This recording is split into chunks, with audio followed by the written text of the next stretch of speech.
Иако има уште 20 дена до новата година, во вечерните часови веќе почнува да се слуша букањето на петарди. Ова ја вжештува темата за употреба на пиротехнички средства, кои секоја година и покрај забраната и кампањите кои се водат, не излегуваат од мода. Новогодишната радост и желба за забава може лесно да се претвори во кошмар, токму поради неправилна употреба на пиротехнички средства. Оваа година, Одделението за превенција при СВР Скопје ја започна кампањата Среќна и безбедна 2019 година. Петардите не се играчки, со цел да се подигне јавната свест на граѓаните, првенствено кај малолетната популација, за опасноста и последиците од употреба на петарди и други пиротехнички средства. Застрашувачки е податокот кој вели дека на годишно ниво во светот страдаат над 180.000 лица од употреба на пиротехнички средства.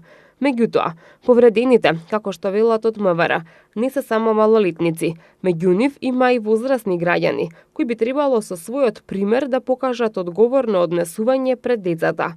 За жал, голем број родители од желба да им направат мала забава на децата, не сваќаат дека лесно ги доведуваат во опасност.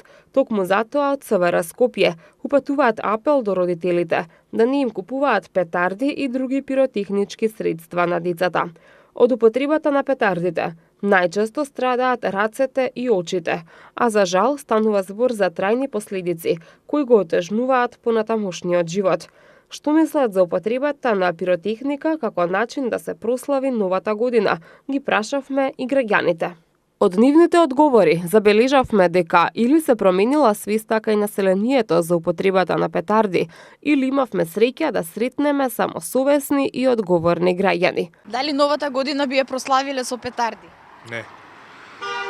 А дали на децата им дозволувате да користат вакви пиротехнички средства? Па мислам дека не треба да се дозволи такво нешто, пошто може да се доведе до голем ризик. Дали новата година би ја прославиле со петарди? Не. Дали новата година ќе ја прославите со петарди? Не. Што мислите за петардите? Дали децата треба да користат петарди за нова година? Не, ама се брзо.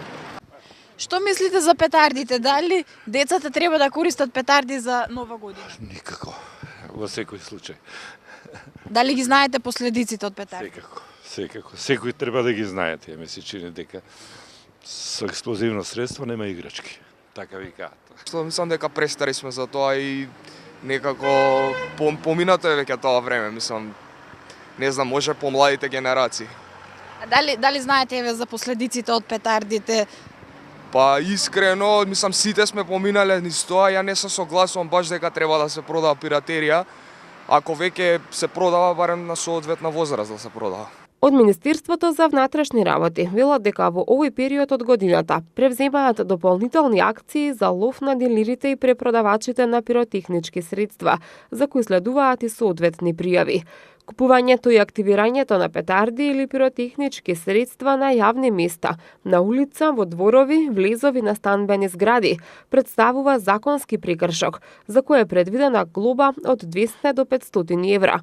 Доколку се набавуваат и дистрибуираат на пазарот, тоа представува кривично дело, за кое е предвидена парична казна или казна затвор до 3 години, а родителите на малолетниците што не навршиле 14 години ќе мора да платат од 600 до 800 евра, доколку нивните деца пукаат петарди, велат од секторот за превенција. На пазарите пак се бара петарда повеќе. Петардите во овој период од годината лесно може да се најдат на пазарите низ градот. Популарните пиратки имаат стандардна цена веќе со години, па така една кутија од 100 парчиња чини околу 100 денари, додека петардите со поголем динамит се над 150 денари.